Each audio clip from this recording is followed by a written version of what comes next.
Hey Veiko, nice to have you in the XDC Innovation Lab. How are you? I'm pretty good, thank you. It's been a long day, but excited to be here and seeing all these nice people in your office. Thank you. And how's your calendar look like so far? It's token 2049. Yeah, fairly busy. Nothing too dangerous. Over the years, I have learned to keep my schedule healthy. So, yeah, I'm trying to enjoy it as much as I can as well. That's great. That's great. So yeah, Veiko, for anyone who doesn't know you yet in XGateway, please tell us more about yourself and what your platform does.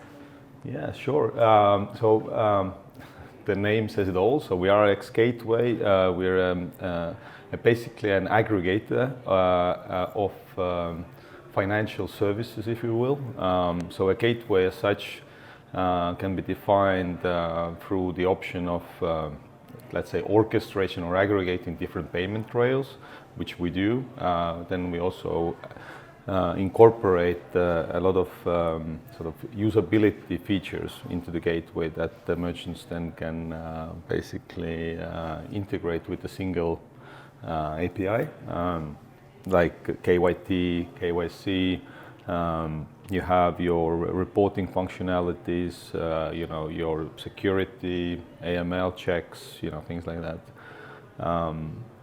Then what Gateway also does is it provides merchants with valuable insight about their business performance, because in payments, transactional data is very rich. So you get a lot of information out of it. You just need to understand how to use it. So what we do is we take all the transactional data and then we build insights, like business intelligence insights on it. And then we provide these in our back office to the merchants, so they can make informed decisions, like whether or not their marketing campaign worked, or whether or not this new asset, for example, crypto asset that they're using, is that good or bad. So basically integrating, orchestrating, providing user experience, and providing valuable business insights and know-how to the merchants to operate. So it seems XGateway is packed with a lot of features, right? Yeah, I'm even thinking like. When do you stop? we're in this sort of like, if let's say, well, XDC is also very multi. You have a lot of different applications, but if you think about your crypto and blockchain technology, right? There's a lot of technology, right? So you don't want to really think about, as a technology business, about AMLs and KYC and these procedures, and then on top of that you have all the regulatory compliance aspects and things like that. So we are dealing kind of with all this mess, right? So we are in this sort of messy space in between of technology or acquirers or processors and the merchants. So we actually kind of the sort of cleaners and making sense of the payments, if you will. Yeah, make it better as always. Yeah. So yes, Veiko, as more business is trying to check out how crypto payments is, where do you position yourself? I'm a big fan. So just to make it clear, I think the underlying technology is super cool, especially when it comes to smart contracts, when it comes to stable coins. So without the stable coins, I think there would be no real crypto processing as such. There would be, of course, crypto, but in terms of replacing or adding to the fiat, then without stables, we wouldn't have that.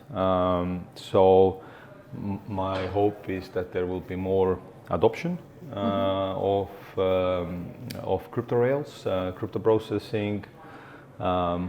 Technology is already there, I think. You yourself have very fast and low-cost network. We just need to make sure that that the stables that are on Tron, for example, that we can make or get these stables to move to this more dedicated, payment-dedicated blockchains, I guess. Exactly. So, what do you think is the solution for mass adoption? Payment gateways. Right.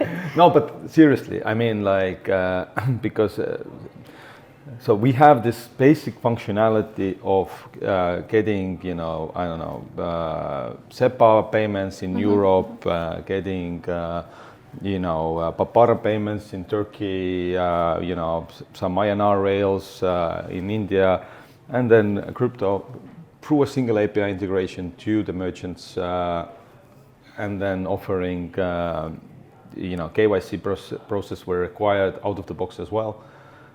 So, and you know, we are kind of supporting this sort of integration and migration towards more efficient payment rails.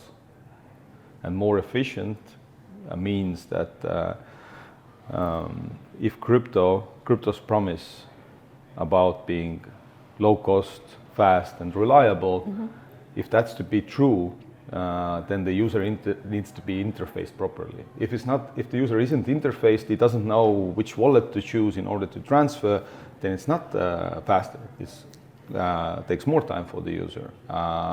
If he needs to make several transactions or he loses the money in between by sending it to the wrong address, it's not more cost effective, it's more expensive, and so on. So basically, I think interfacing, user experience is very important. That's what we are trying to help, you know, that's our role. And, yeah. All right, greatly answered, Veiko. And last question, what do you think is the future of payments? Oh, Jesus, that's very loaded, huh? I think... Will it move to a decentralization or? Unfortunately, I think not, because, you know, we see that already. You know, decentralization by its essence would mean no regulation, kind of, you know, it's self-regulated, yeah? But we see that this is not happening, so we not at the moment. Maybe 10 years from now, maybe. We'll see. I mean, like at the moment we are moving towards, you know, regulated crypto, regulated stable coins, regulated processing. I'm mostly focusing on MiCA at the moment, so I'm talking from that perspective. So the capability needs to be there to track the transactions to its source, called the travel rule in MiCA as an example. But you know, it's, you know, at least there's a framework, right? Yes. If they would say like, hey guys, no crypto, then we would be in a not as good situation. So I think it's good. Also with Vara here in the UAE, I think there's a good potential for the crypto to flourish. Yeah, yes, totally agree with you. You know, regulation comes double-edged sword. It has an advantage, also has a disadvantage. So yes, Veiko, thank you so much for sharing your invaluable insights, and let's enjoy the rest of the event. Yeah, thank you so much for inviting me.